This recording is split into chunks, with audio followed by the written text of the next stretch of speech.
Anyway, let's get this train wreck going. Yeah.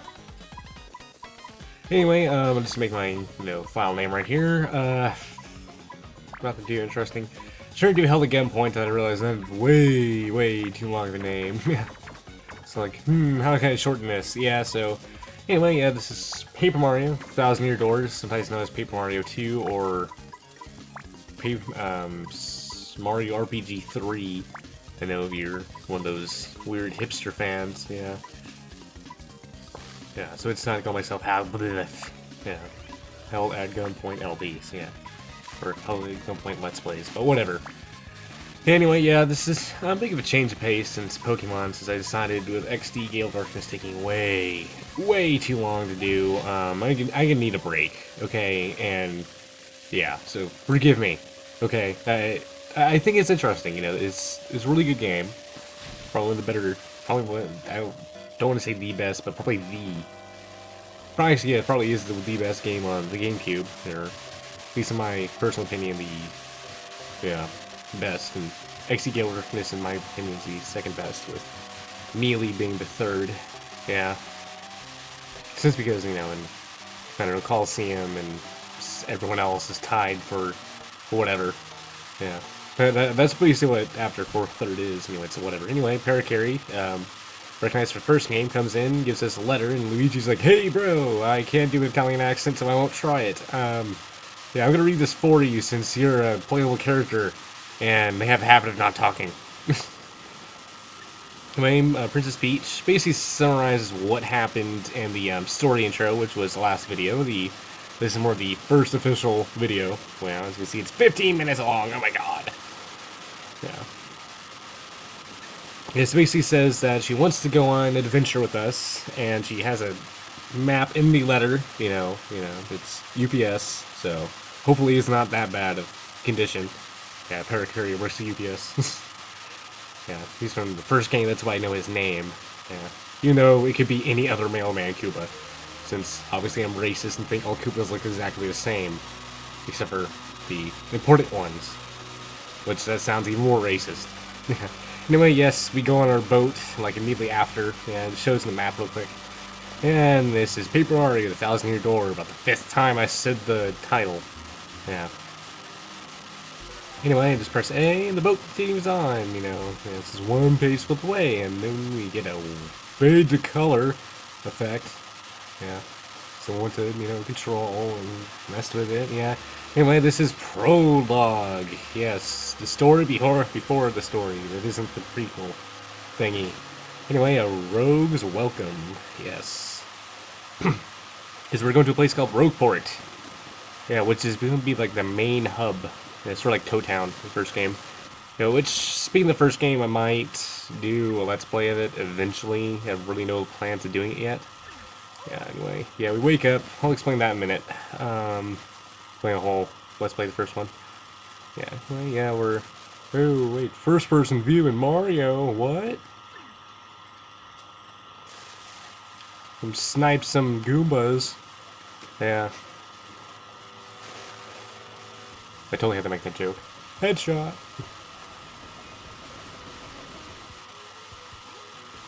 I apologize, sir, but yeah, apparently we're delayed by a little bit of rough weather. Yeah, just a little bit. By a little bit, I mean 2 months. Honestly. Now, that actually would be kind of funny, just one game is like, yeah, we're delayed a little bit. 2 months, but I'm pretty sure we'll be able to make the time up eventually. Yeah, anyway, basically, yeah, be careful, you're in a place called Rogueport. Yeah, we're not talking about mercenaries, we're talking about, well, mercenaries and bad people. Yeah. Okay, yes, this is Rogueport. Anyway, just move around here, but explain a few basic things here. Anyway, those are NPCs walking around. None of them are important, because, yeah, that's about it. Anyway, pressing Z brings out your little quick menu. And I'm going to explain things here. Here's a journal. This is a map. The map's not really used that much, other than a story device. We really don't have to go in here. Journal will have a couple things in there later. Items, no items yet. Mailbox XP, that's also a story device. Anyway, he says we're level 1. Rising Star, we'll get to that later when we get to the fighting. See, here's our 2 items. We have hammer and that. And our HP are FP, basically magic points, and BP, which I'll get to that later too. And we have star points is basic experience, core, not corn, coins is currency, and I'll get these star pieces and shine sprites. Yes, the return from Mario Sunshine. Yeah, Super Mario Sunshine. Yeah. Anyway, let me explain the first game. See, I got this game after the first game. I didn't even know there's a first game. I thought it was just like some fancy title, you know, until I realized there actually is a first game. And it explains a lot, all these cameos. Yeah. And, yeah, so I had no really plans to do it. I have it on the Virtual Console. And what do you get from me, freak? Yes, this is our first encounter with the X-Nauts. These guys will be important because these are like, you know, Team Rockets, except for a lot more funny. So they're more of Team Galactic or Team Plasma. Team Plasma seems to be the, you know, like the Team Rocket and halfway point between Team Rocket and Team Plasma. Which pretty much what these guys are. Yeah, they're goofy, but they have some evil plans and are very good at causing it. Yeah. No, stop right there, you weirdos! I'll scream, really! Yeah, obviously she doesn't have a whistle. Yeah. Because someone took away her wooden gun. Because she desk popped. And yeah, I'm totally referencing a movie. And I'm pretty sure everyone just totally missed that. Yeah, it's always something. Anyway, we have to defend her because she said so. And Crumple Bomb! Yeah, this is Lord Crump, the sort of like the general. He's not necessarily the boss, but he's like in charge of the army. So I would say if the main boss is FDR, he'll be Eisenhower. Yeah. Of course, Eisenhower later became president, so whatever. Anyway, here's our tactics. It's defend and run. I'll get to that later. You know, everything's later. Anyway, our main attacks are jump and hammer, and this whole game is about timing. So if you jump on him, press A as soon as he's in midair, you'll do 2 points of damage. And here's our hammer. See, back there he tried to attack me, but if you press A right before he lands on you, you'll do basically won't take 1 point of damage. Try it right there. Didn't work. And let's see, yeah, really hard to explain things.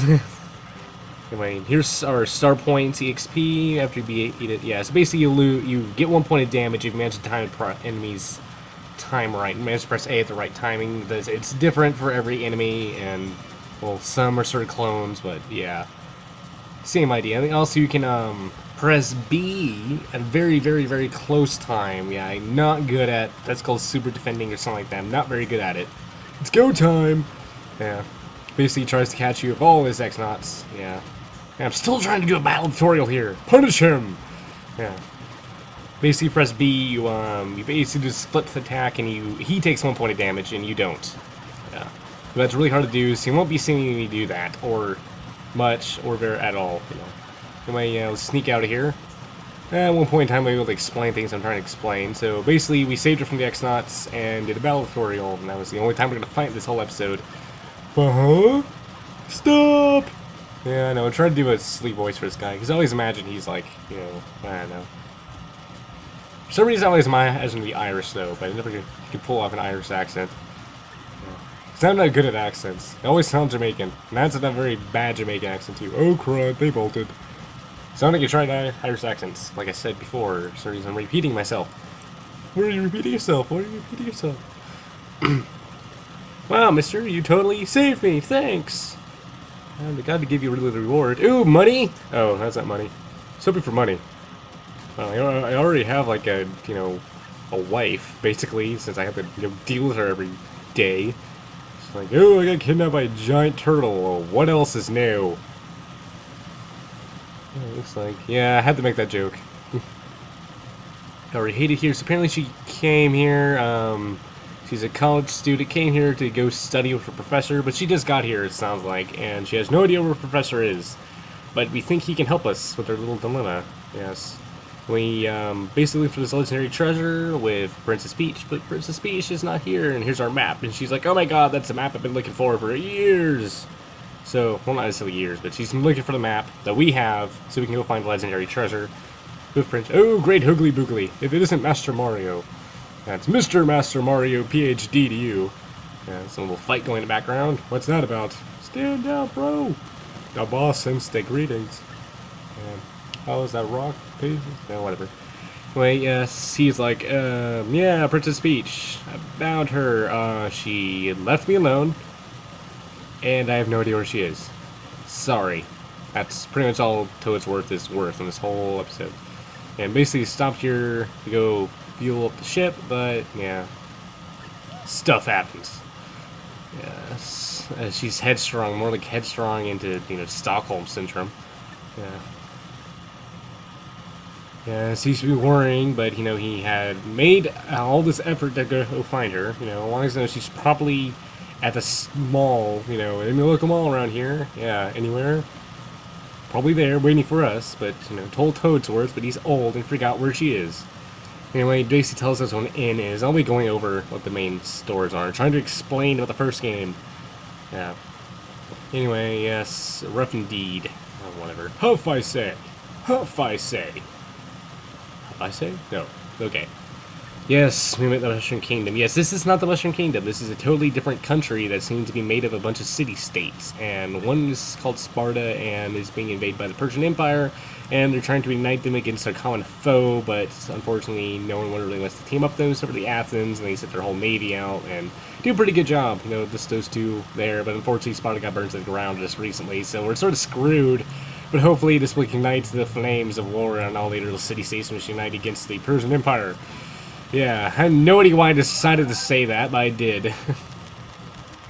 Yes, okay, this is, what happens when you get a new partner? Yes, these are allies, partners, I like to call them partners, actually. Even though it's weird because normally partners mean two people, but you get, like, I don't know, a small army in the game. Yes, so, anyway, she's pretty basic, just like Goombario from the first game, if you remember him. Yeah. Finish explaining the first game in minutes. Anyway, you basically walk up to NPCs in the overworld and press X, and it'd be like, this is so-and-so, someone got paid a lot of money to write my dialogue, and you'll never use it because this is a very useless buildie.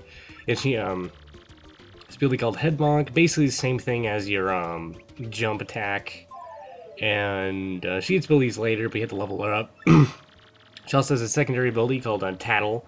That's a very useful one for early in the game. Anyway, she tells us to go find Professor Frankly. Let me finish explaining the first game. Okay, the first game, I have a virtual console. I haven't played through it enough to actually say I want to let's play it, LP it, whatever. I'm not solid on that, so it's a possibility of a future project. No guarantees. Anyway, this is the a shop. Yeah. Anyway, basically you can buy stuff here. I'm just showing you around what the little icons mean. Yeah. Few things you want. I'm just gonna. Few things you. Well, actually, it's one thing you want to do before you go find Professor Frankly. Anyway, this is the inn. All major cities will have an inn. You basically talk to her or some equivalent of her, and they'll pay you money. And you have to pay them money. You can sleep and get your old HP and FP revised. FP, like I said before, was a was basically magic points, sorta. Yeah, use special attacks. And there's also special attacks, which you use star points for, but that's later in the game. Anyway, if you see a little orange exclamation mark, that means you can press A on it, and it'll give you something. Behind there, the first couple parts of the game will give you little hints and story things. Anyway, this lady, you want to do this before you go anywhere. You want to, just the lady's like, I lost my contact lens. Don't you dare move. Do not move an inch. Anyway, so, well, I can't move forwards. Might as well just move backwards. Since, oh, idiots. Yes, I am sorry I broke your contact lens, and now you have a weird vision. One's perfect, the other one's like, I need an eye patch. I'm making funny faces right now since I'm very...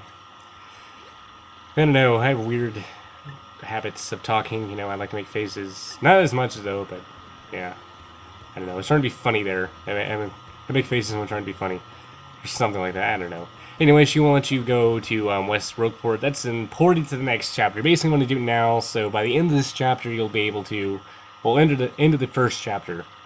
You can buy the contact lens to get there, which is important for the second chapter. I believe, yes. Anyway, basically when you hear it's like, hey, have you contact lens? Like, no, we don't. Sorry, buddy. And they're like, I understand, this isn't UPS, and they don't have everything. Even though it's weird because UPS is in the store. You know, maybe think of like Craigslist or Amazon or eBay. Yeah. Well, they don't use EPS, or they do use EPS, depending on what city you live in, I guess. And it won't be there for a while. Anyway, I'm going to finish this episode off. Next episode, we'll find Professor Frankly.